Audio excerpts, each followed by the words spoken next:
there's no good news economically. I've looked, JG, and I don't try and come at this from a place of, like, I would rather be sharing lots of great news, but I'm looking for something positive, and it's really difficult to find given what's going on. And by the way, it's not just Canada. This is a global macro issue. And you start to see where the more that we hear and see that it's actually happening, although we've been talking about it for at least a couple of years, that we've been talking about it even more, it's starting to come to fruition, and the uncertainty is stopping people from spending money. We've stopped the fundamental of immigration, which was driving our consumerism, which is what we also hung our hat on. I mean, it's kind of a repeat of all the things that we've talked about so many times.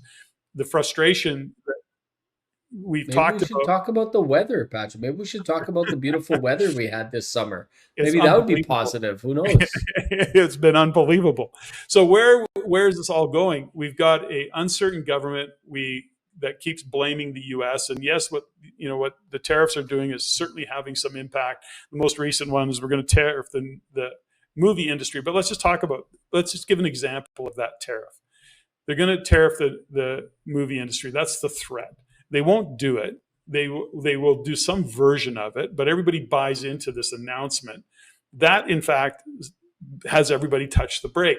This is the self-fulfilling prophecy that goes on in a downturn because people tighten up. They don't spend money. And if we don't spend money, the economy slows down.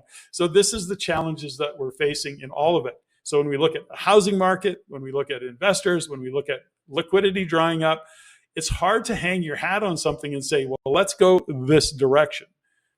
I don't know what to say about all of that, JG, but it just sucks. That's it. What you need is some good old-fashioned leadership, because we're going to have to get through this, and someone's going to have to strap on the work boots and get ready to get to work in order to make this happen. So how do we wind this, how do we fold this into this conversation today? For investors, this goes back to the drum we've been beating for a long time. There are opportunities in this market. It's not going to be easy, even if you're not buying because you want to sit on the sidelines and wait and see what happens. That's a fair statement, but stay engaged, stay on top of what's happening.